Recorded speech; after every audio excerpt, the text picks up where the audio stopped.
रात्रीची वेळ होती. आम्ही मुलं जेवायला बसणारच होतो.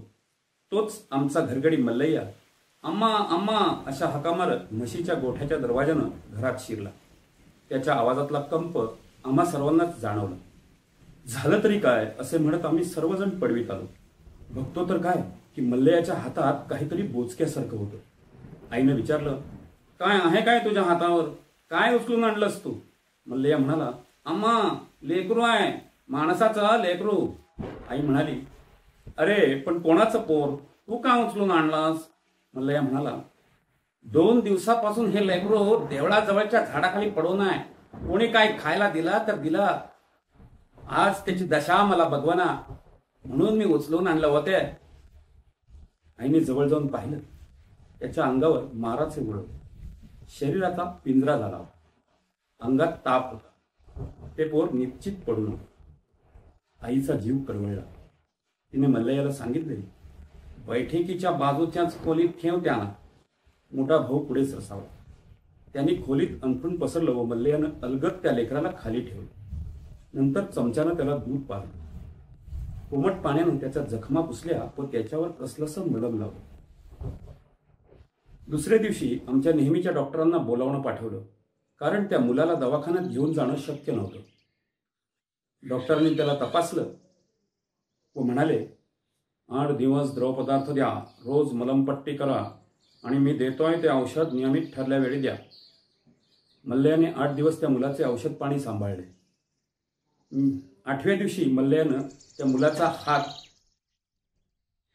धरून पडवीत आई वडिलांसमोर आणले. वडिलांनी विचारलं, नाव काय तुझं? तो उत्तरला, मुनिया.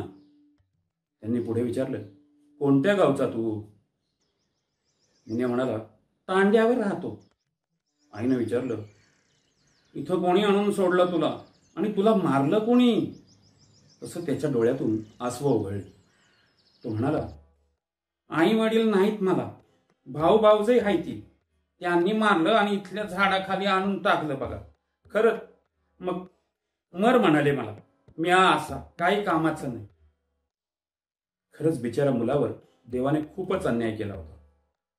अपंगत्व पण किती, एक अवयव धड नाही, पाठीवर कुबड, एका डोळ्यात फूल पडलेलं, उजवा पाय गुडघ्यात वाकलेला, काळा बेंद्रा, त्यात आईवडिलांचं छत्र हरपलेलं. वयाने तो असेल 13-14 वयाचा, पण त्याची वाढ खुंटली होती. वडिलांनी एक सुस्कारा सोडला व मल्लय्याला म्हणाले की देखभाल चालू ठेव या मुलाची. त्या आईला म्हणाले, जरा तब्येत सुधारली मुलाची की त्याच्या भावांना बोलावून घेऊ आणि बोलू त्यांच्याशी. त्यांना सापडवणं काही कठीण नाही. अशा प्रकारे मुनियाचा आमच्या घरात प्रवेश झाला. 15 दिवसात तो चांगलाच सुधारला. पोटाला वेळच्या वेळी खाणं मिळत होतं. त्याच्या शरीराच्या जखमांवर योग्य ती मलमपट्टी होत होती. सर्वात मुख्य म्हणजे कोणी ओरडत नव्हतं त्याच्यावर. आई प्रेमानं त्याची विचारपूस करत होती आणि मल्लय्याने तर त्याला आईविना लेकरू म्हणून आपल्या पंखाखाली घेतलं होतं. जसजशी शरीरात ताकद आली तस तसं मुनिया गोठ्यात काम करू लागला. त्याचं सर्वांनाच कौतुक वाटलं. एक दिवस भावाने त्याला रडताना पाहिलं. त्याने लगेच आईच्या कानावर ही गोष्ट सांगितली. आईने त्याला बोलावलं आणि कारण विचारलं. तसा तो तिच्या पायावर पडला आणि म्हणू लागला, मालकीनबाई, मला परत नगा घरी पाठवू. ते लोक मला मारहाण करत्याती, उपाशी ठेवत्याती, माझा राग करत्याती. मला काम द्या. तुम्ही सांगाल ते काम करीन. तुम्ही द्याल तो भाकर तुकडा खाईन, पण मला त्यांच्या हाती देऊ नका. आईला खूप वाईट वाटलं. बिचारा अनाथ मुलगा, रक्ताची माणसं असूनही अनाथ. ती त्याला म्हणाली, रडू नकोस हो, मी मालकांना सांगते, बघू काय करायचं ते. इतक्यात तरी तुला कोणी पाठवत नाहीत हो. तू झेपेल तेवढं काम कर आणि आराम कर. वडिलांनी त्याला कामावर ठेवायचा निर्णय घेतला. मुन्याला त्याला झेपेल असंच काम देणं जरुरीचं होतं. जास्त कष्ट पडले तर तो आजारी पडत असे. मल्लय्याने सुचवलं की मुन्याला 2 म्हशींना जंगलात चरायला पाठवावे. नेहमीच्या गुराख्याकडे जास्त गुरं झाली होती आणि त्यामुळे तो म्हशीला उशिरा घेऊन जात असे आणि लवकर आणून सोडत असे. त्याप्रमाणे मुन्याचं काम सुरू झालं. तो सकाळी भाकरी घेऊन म्हशी चरायला जंगलात जात असे. व संध्याकाळी परत येत असे. आम्ही अभ्यास करत असू तेथे तो येऊन बसे आणि उत्सुकतेनं बघत असे. त्याला पाटीवर अक्षरं काढून गिरवायला सांगितली तर त्याला त्याची तयारी नसे. संध्याकाळी माजघरात आम्ही शुभंकरोती म्हणायला जमलो की मुनिया दरवाजात येऊन बसे व कान देऊन ऐकत असे. शरीराने अपंग असला तरी बुद्धीने तो तल्लख होता. एखादे काम करण्यास दिले तर तो व्यवस्थित समजून करत असे. अशा प्रकारे 7-8 महिने गेले. मुनिया तब्येतीनं चांगलाच सुधारला होता व कामातही रुळला होता. एका संध्याकाळी वडील कामात असताना त्यांच्यासमोर 3 अनोळखी माणसं येऊन उभी राहिली. वडिलांनी विचारलं, कोण तुम्ही, काय काम आहे? तेव्हा ते म्हणाले, आमचा भाऊ तुमच्याकडे काम करतो. वडील म्हणाले, असं का? त्यांनी मुनियाला बोलावून विचारले, काय रे मुनिया, हे तुझे भाऊ आहेत का? मुनिया रडत म्हणाला, होय मालक, हे 2 दिवसापासून मला रस्त्यात गाठत्यात आणि मला पैसे मागतात. मी सांगितलं त्यांना माझे पैसे मालकांकडे आहेत तर ते आज इथं आले. मालक, मला त्यांच्या बरोबर नका पाठवू, देऊन टाका माझं पगाराचं पैसे नाही मिळालं तर ते मला मारतील. त्याची केविलवाणी अवस्था पाहून वडिलांनी त्याला जायला सांगितले. नंतर वडील मुनियाच्या भावांना खूप रागावले. पण त्यांचा एकच हेका की मुनियाला त्यांनी एवढे वर्ष सांभाळलं तेव्हा त्याच्या कमाईवर त्यांचा हक्क आहे. त्यांच्याशी वाद घालण्यात काहीच अर्थ नव्हता हे वडिलांनी ओळखले. त्यांनी मुनियाचा बाजूला काढून ठेवलेला पगार त्यांच्या हातात ठेवला. पैसे मिळताच ते निघून गेले. त्यानंतर 7-8 महिने सुरळीत पार पडले. मुनिया बळकट हाताच्या जोरावर बरीच कामं पार पडत असे. कुरकुर करण्याचा त्याचा स्वभावच नव्हता. परत एके संध्याकाळी अचानक मुनियाचे भाऊ वडिलांसमोर उभे ठाकले. आल्या आल्या त्यांनी वडिलांचे पाय धरले, त्यांची माफी मागितली व म्हणाले, आमचं चुकलं, माफ करा मालक. मुनिया आमचा धाकटा भाऊ, पण आम्ही त्याला वाईट वागवलं. परत अशी चूक नाही करणार. मुनियाला आमच्या बरोबर पाठवा. आमची स्वतःची जमीन असताना आमचा भाऊ दुसऱ्याची नोकरी करतो, यावरून जातवाले आमची छितू करत्यात. वडिलांनी मुनियाला बोलावून विचारलं, काय रे, हे तुला बोलवायला आले, जायचंय का तुला त्यांच्याबरोबर? तो गोंधळलेल्या नजरेनं पाहत राहिला. तसा एक भाऊ पुढे आला. त्यांनी मुनियाला प्रेमानं जवळ घेतले व डोळ्यात पाणी आणून म्हणाला, मुनिया पोरा, आमचं चुकलं र. चल घरी. जातवाले आमची निंदा करत्यात, म्हणत्यात घराची जमीन असून भावाला दुसऱ्याची चाकरी करायला लावल्या. तूच आमची अब्रू वाचव र पोरा. प्रेमाच्या प्रदर्शनानं मुनिया पार विरघळला. तो वडिलांना म्हणाला, मालक जाऊ द्या, मला पण तांड्याची लय सई येते. घराची आबरू तर वाचवायला हवी. वडिलांनी मुनियाला घरात जाऊन आईच्या कानावर त्याच्या जाण्याची बातमी घालायला सांगितली. आई म्हणाली, मुनिया, तुझा विश्वास बसतो तुझ्या भावांवर? डोकं ठिकावणार आहे का तुझं? तेवढ्यात वडील आत आले. आईने विचारलं, काय करायचं, पाठवायचं का या मूर्खाला?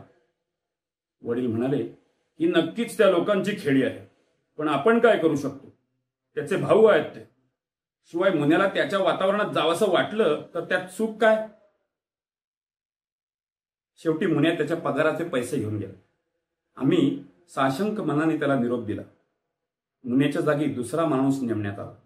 नेहमीप्रमाणे आमचा दिनक्रम चालू राहिला. अंदाजे 1-1.5 महिन्यांनी वडील कोर्टात.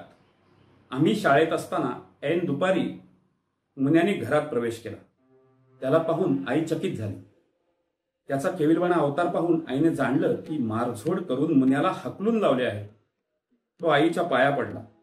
परत कामावर घेण्यासाठी गयावया करू लागला. आई म्हणाली, कामाचं वकील साहेब घरी आल्यावर पाहू. चल, तो जेवून घे. आईनं त्याला जेवण वाढलं. तो बकाबका जेवला. आईच्या लक्षात आलं की तो बऱ्याच दिवसांचा उपाशी होता. संध्याकाळी वडील घरी आले तेव्हा त्यांना मुनियाबद्दल कळलं. ते म्हणाले, मुनिया, यावेळेस तुला कामावर ठेवतो. परत एकदा तू गेलास आणि परत काम मागायला आलास तर तुला ठेवून घेणार नाही. तो म्हणाला, परत तो ही चूक करणार नाही. त्यानंतर मुनियाला शेतावर राहायला पाठवण्यात आलं. शेतावर काही ना काही काम असतंच. मात्र शेतावरच्या गड्यांना वडिलांनी निक्षून सांगितलं होतं की त्याला कोणत्याही प्रकारचं अवजड काम द्यायचं नाही.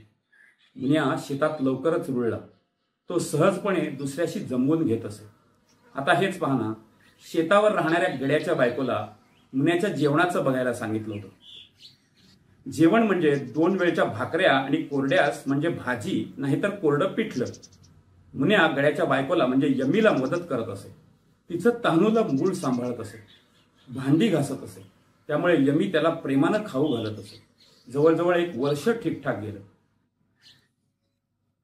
एके संध्याकाळी अचानक मुन्या वडिलांसमोर उभा राहिला. ते आश्चर्यचकित झाले. त्यांनी विचारलं, असा अचानक शेतावरून कसा आलास? काही काम होतं का? तो अडखळत म्हणाला, मालक मालक मला लगीन करायला पाहिजे. वडिलांनी विचारलं, हे लग्नाचं खूळ कोणी घुसवलं तुझ्या डोक्यात? मुन्या म्हणाला, माझ्या भावाच्या स्वप्नात माझे वडील येतात. ते म्हणतात की मुन्याचं लगीन लावून द्या, नाहीतर त्याचा वंश खुटल. वडिलांनी विचारलं, कुठे आहेत तुझे भाऊ? मुन्या म्हणाला, बाहेर उभे आहेत. मालक मला जाऊ द्या, लगीन करून परत येतो की लगेच कामावर. ही बातमी माझ्या भावाच्या कानावर पडली. त्याने घरात येऊन आईला सांगितले. आईने मुन्याला आत बोलावलं आणि चांगलं फैलावर घेतलं. आई म्हणाली, वेडा आहेस की खोळा? कुठल्या मुलीचा बाप तुला मुलगी देणार आहे? जे चाललंय तुझं ते चांगलं चालू दे. अरे तुझे भाऊ तुला फसवताय. एवढ्यात मल्लय्या हात आला. त्याला मुन्याच्या लग्नाचा इरादा कळला आणि तो हसायला लागला. त्याने विचारलं, हे लग्नाचं वेड कुणी भरवले रे तुझ्या डोक्यात? मुन्या म्हणाला, करायला लागते लगीन, नाहीतर माझा वंश खुटल की. मुन्या लग्नाच्या कल्पनेनं पार हुरळला होता. तो काही समजावण्याच्या बाहेर गेला होता. यावेळेस त्याचे भाऊ समोर आलेच नाही, न वडिलांनी त्यांना बोलावलं. त्यांनी मुन्याला लग्नाची लालूच दाखवून पार बिथरवलं होतं. मुन्याचं म्हणणं, तो लग्न करून परत येईल. लग्नाला पैसे लागतील म्हणून त्याने त्याचे सर्व पैसे मागून घेतले आणि तो निघून गेला.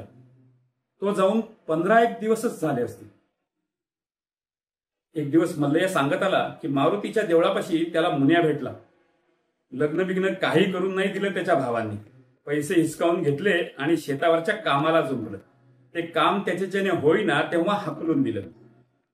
वडिलांच्या कानावर ही बातमी गेली तेव्हा ते म्हणाले, सांग त्याला, या घरात त्याला काम मिळणार नाही. उन्हाचा चटका जाणवल्याशिवाय सावलीचा गारवा कळत नाही. शेवटी काय, दैव देतं पण कर्म नेतं.